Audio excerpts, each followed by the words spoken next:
It is time to tackle the big one. Five Nights at Freddy's 4. The game that has divided the fan base, and has never been fully solved. I believe that I have put all the pieces back together, and here is how I did it. This is the Five Nights at Freddy's timeline. We will be taking this timeline game by game. We will ignore every game, or book, that comes after the game that we are focusing on. However, we will allow any game that came previously to the game that we are looking at. Now onto the timeline of the fourth Five Nights at Freddy's game. Phone Guy states that there was a restaurant open before Freddy's. The restaurant was named Fredbear's Family Diner. We're going to try to contact the original restaurant owner. I think the name of the place was Fredbear's Family Diner or something like that. And it was here that the purple guy kills his first victim. His first victim goes on to possess the puppet, according to this minigame, presumably causing Fredbear's Family Diner to close down. Month unknown, day unknown, year 1982. Freddy Fazbear's then opens its first location, after Fredbear's closes. This location is described as an old location according to Phone Guy. Now, I want you to forget anything you may have heard about the old location. That old restaurant was kind of left to rot for quite a while. Month unknown, day unknown, year 1983. The Phone Guy talks about Freddy's inventing two new spring lock suits. Right now we have two specially designed suits that double as both animatronic and suit. The spring locks within the suit pulls back the robot parts, so that a worker can climb inside it and wear it as a suit. To change the animatronics to suit mode, insert and turn firmly the hand crank provided by the manufacturer. Turning the crank will recoil and compress the animatronic parts around the sides of the suit, providing room to climb inside. Month unknown, day unknown, year 1983. Before we get into the next event of the timeline, I need to clarify a few things. We learn in the fourth game that there is an empty girl's room inside the main character's house. I believe that bedroom belongs to the first murder victim, the soul that possessed the puppet. She died at the hands of the purple guy, right outside Fredbear's Family Diner. And that is why the room is empty. That would also make the puppet, the sister of our main character, the crying child, and the soul of the puppet, our siblings. Let's look at the evidence. To begin with, we know that the first victim died in the year of 1982. She died right outside Fredbear's Family Diner. 1 year after Fredbear's Family Diner shuts down, the events of the fourth game take place. We see the crying child, or our main character, going back and forth between his home and Freddy Fazbear's Pizza. Freddy's opened in 1983, and this date is proven from the TV. So the room is empty because the sister died 1 year earlier, and the dates prove this, but there is more evidence. Throughout the game, the crying child is continuously followed by a spirit that watches over him, and even warns him of the dangers of the pizzeria. The spirit constantly reminds the boy of what he saw. The spirit also warns him to stay away from the spring lock suits, especially a particular person who wears one of the yellow suits. We will expand more on what the crying child saw in a minute. But going back to this spirit, some people may say that this character is a figment of the boy's imagination. I do not agree. For one, this character is very oddly close and connected with the crying child. Why would a random spirit look after this child?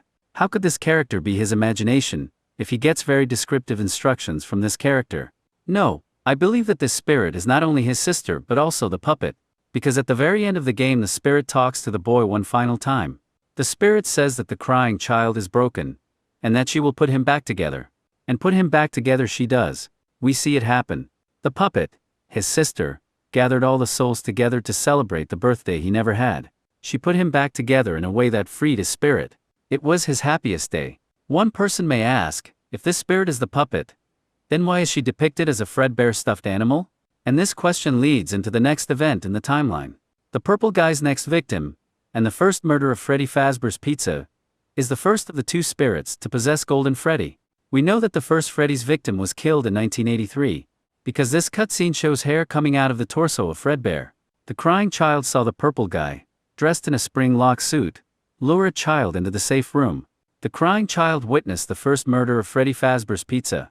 The crying child saw the kid get stuffed into Fredbear.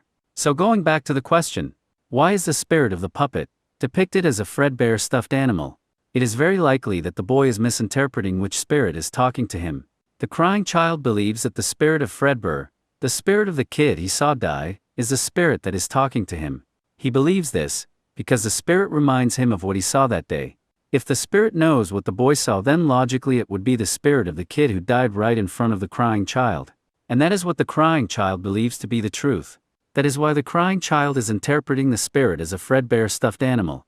Little does he know that it is not the spirit of the kid he saw get killed, but rather it is the spirit of the puppet, being incorrectly misinterpreted by the crying child. The end line of the game, "I will put you back together," can only be said by the puppet, because the puppet is the only one that is able to free the soul of the crying child. And it is not the first Golden Freddy victim that frees him. So because of that reason we can infer that the spirit of the puppet also witnessed what the crying child witnessed. That is why his sister is able to remind him of what he saw. And it is completely possible that the puppet witnessed what her brother witnessed. After all, his sister does watch over him everywhere he goes. Now we can finally get back to the timeline. The phone guy states that multiple spring lock failures happened at a sister location. There's been a slight change of company policy concerning use of the suit. Don't. After learning of an unfortunate incident at the sister location involving multiple and simultaneous spring lock failures, the company has deemed the suit temporarily unfit for employees. The phone guy states that it happened at a sister location, to cover up the fact that it happened in the first location. The first location is the only location to have spring lock suits, and we know that only one employee died within a spring lock suit during this incident. We see this during this cutscene, where the purple guy helps an employee put on a spring Bonnie suit. We know that this employee dies, and becomes the ghostly Shadow Bonnie. He becomes a ghostly figure, because his body was taken out of the spring lock suit. Since he does not have a vessel to possess, he remains in a dark ghost-like state. We know however that this incident only happened to one employee. The ghostly Shadow Freddy is not the ghost of an employee, but rather one of the two spirits that possesses Golden Freddy. We know this because Shadow Freddy leads the killer's victims right to their killer. Why would a random employee who is unaware that purple guy is a killer let his victims right to him?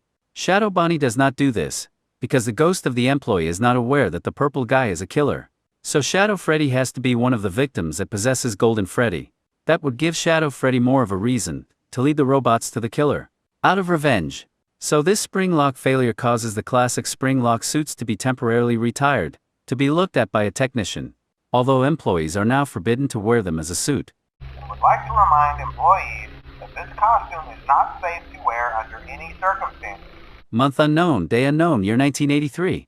Throughout the week, the older brother constantly scares the crying child. At the end of the week, the older brother eventually takes his antics too far when he and his friends puts the crying child into the mouth of Fredbear. Unfortunately, the robot accidentally bites the crying child, and the child becomes a victim of the Chomp of 83. Now someone may ask, if the Fredbear suit is possessed at this time, wouldn't the soul stop from biting the crying child? To which I reply, we don't fully know the level of control souls have over their suits.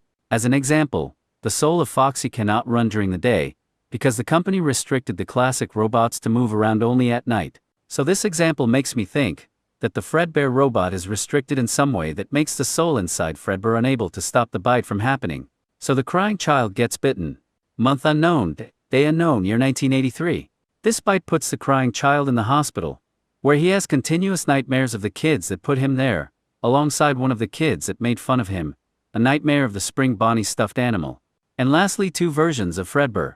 The robot that bit him. We know that he is in the hospital, because of the hospital Easter eggs that we find in our gameplay. Also at the end of each nightmare, the crying child hears a hospital alarm clock go off. Month unknown, day unknown, year 1983. While in the hospital, the crying child's sister promises her brother that she will put him back together. After the puppet makes this promise, the crying child dies in the hospital, with his interpretation of the Grim Reaper claiming him.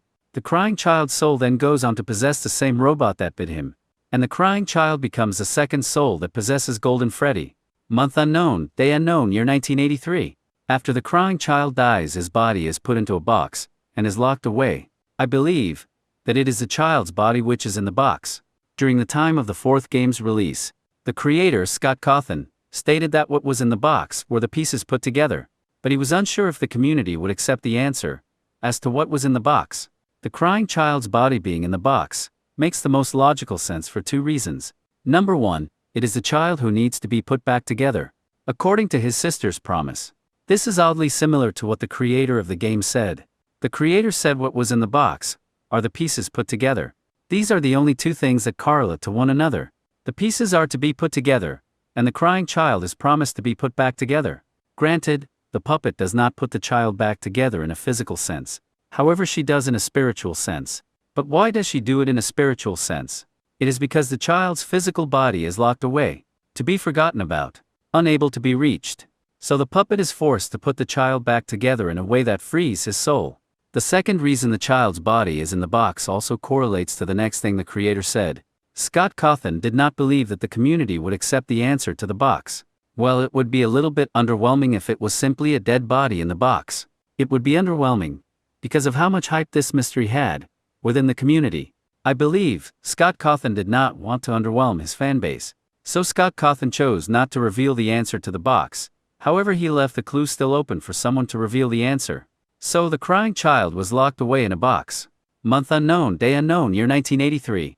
Because of the bite, as well as the spring lock failures, the spring lock suits were condemned completely and the suits were hidden away. Month unknown, day unknown, year 1983. In order to replace the condemned spring lock suits, Freddy Fazbear's Pizza built new robots and designed these new characters after the characters on the Fredbear and Friends TV show. It is possible that it took over a year to build these fall robots. Month unknown, day unknown, year 1984. The killer strikes again, killing 4 kids at Freddy Fazbear's Pizza. And here we have 2 possibilities on who these 4 kids are.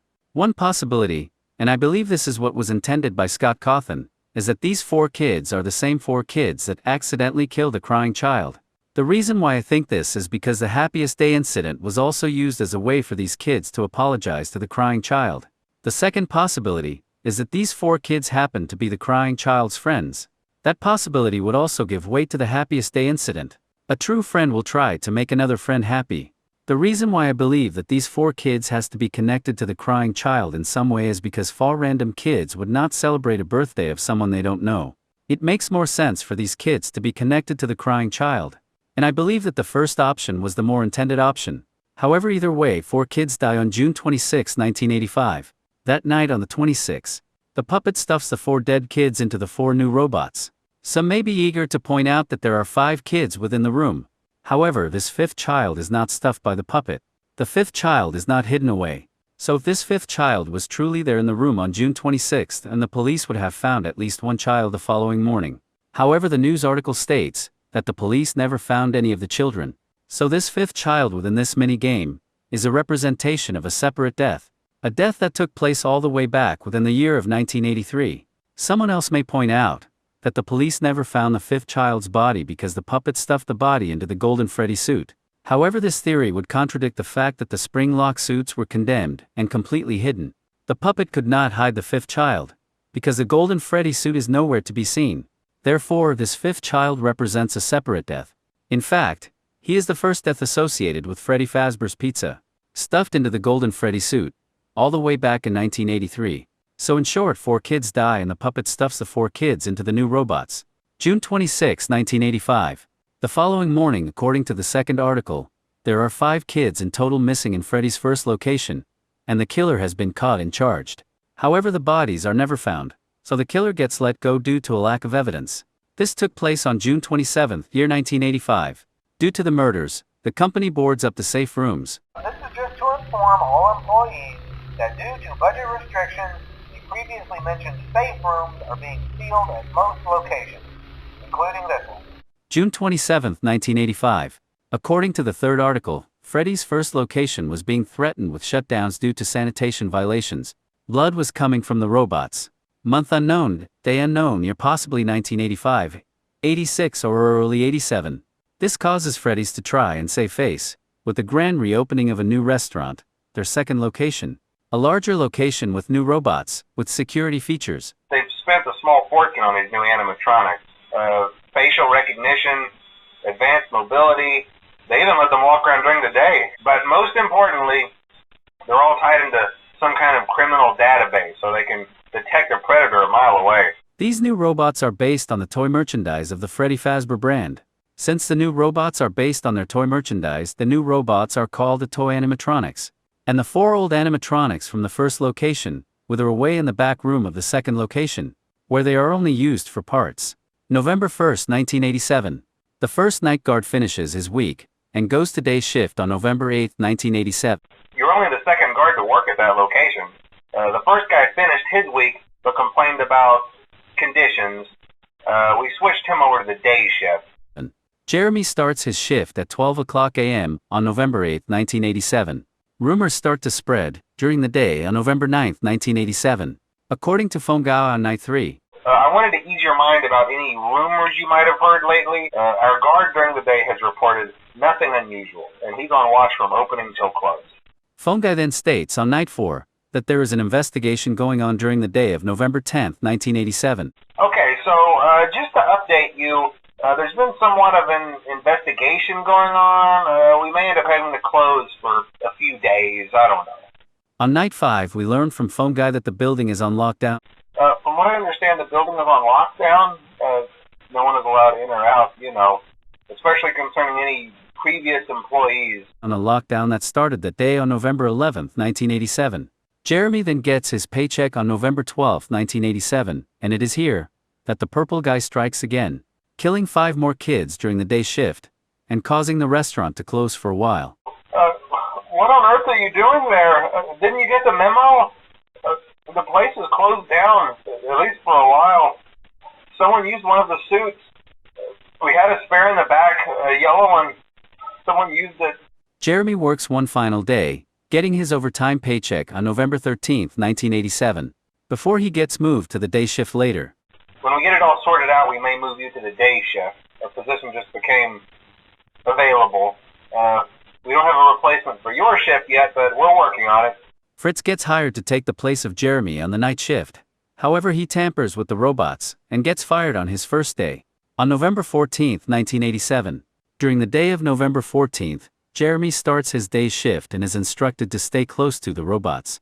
In doing so, he becomes the victim of the bite of 87, and this causes the new location to shut down, and Freddy's is forced to reopen its old location. Freddy Fazbear scraps the toy robots and reuses the old robots when they move back into the first location.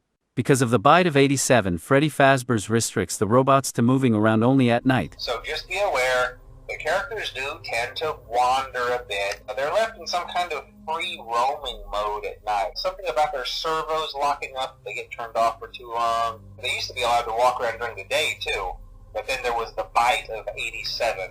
Freddy Fazbear's reopens its first location in 1988. Phone Guy died on November 4, 1993.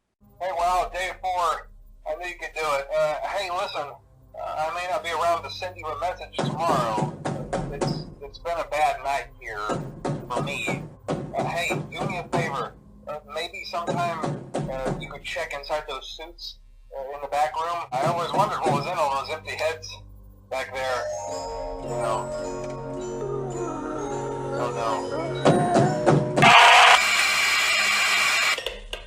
Mike starts on November 8, 1993, to replace Phone Guy. During the week, Mike gets a hallucination of Golden Freddy, followed by the words, "It's me." There are 2 explanations for this. If the older brother and his friends were the ones that were killed on June 26, then this night guard Mike Schmidt is the purple guy. That would explain why Golden Freddy is saying, "It's me." Golden Freddy recognizes his killer. The second explanation is, if the crying child's friends were killed on June 26, then this night guard Mike Schmidt could possibly be the older brother of the crying child.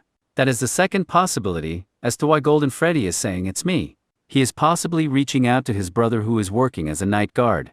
This happens between the 8th and the 14th. Mike gets his check on November 12, 1993.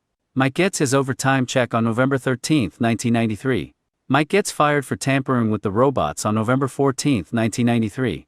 And Freddy Fazbear's closes permanently on December 31, 1993. Not too long after Freddy Fazbear's closes for good, the murderer comes back to the boarded-up building and destroys the possessed robots of his victims. One of the ghosts of Golden Freddy, aka Shadow Freddy, leads the robots to the door of the safe room, where the killer is hiding. Since robots cannot enter into the safe room, this ghost leads them to their destruction, so that they may corner the killer as ghosts instead of being robots. Month unknown, day unknown, year presumably 1994. After the robots are destroyed, all 5 ghosts corner their killer inside the safe room. As a result, the killer puts on the old spring-lock Bonnie suit to keep the ghosts from haunting him. However, due to the rain dripping through the ceiling, the spring locks within the suit go off and end up killing the killer. Month unknown, day unknown, year presumably 1994. With their killer gone, all 6 of the ghosts are reunited to celebrate the birthday of the second ghost of Golden Freddy, also known as the Crying Child. The birthday he never had. His sister the puppet throws together his birthday, and this puts her brother back together, and all 5 ghosts have their happiest day, and go to heaven. But the first victim, the puppet, and the first Golden Freddy victim, stay behind because the killer now possesses the suit he died in. Month unknown, day unknown, year presumably 1994. Many years later, a horror attraction opens up. This haunted house is called Fazbear's Fright. It was built around the unsolved mysteries of Freddy Fazbear's Pizza. The haunted house company takes the destroyed robots from the first location, as well as the scrap toy robots from the second location, and decorates the haunted house with them. Month unknown, day unknown, year 2023. The haunted house hires someone to take the job as a night guard. Month unknown, day unknown, year 2023. On the second night, the killer, now known as Springtrap, was recovered from the first pizzeria and released into the haunted house attraction. It is then that the night guard hallucinates the old robots attacking him. Some people may call them the souls of the robots. However, it is my belief that these hallucinations are purely figments of the night guard's imagination. Simply because Bonnie does not attack him. I would imagine that if these hallucinations were indeed souls, then Bonnie would also attack him. However, Bonnie does not attack him, because the soul of Bonnie has been long gone. That would make all the other robots that attack him simply a hallucination, a figment of the night guard's imagination. Even Phone Dude admits to having hallucinations himself. The most important thing you want to watch for is the ventilation.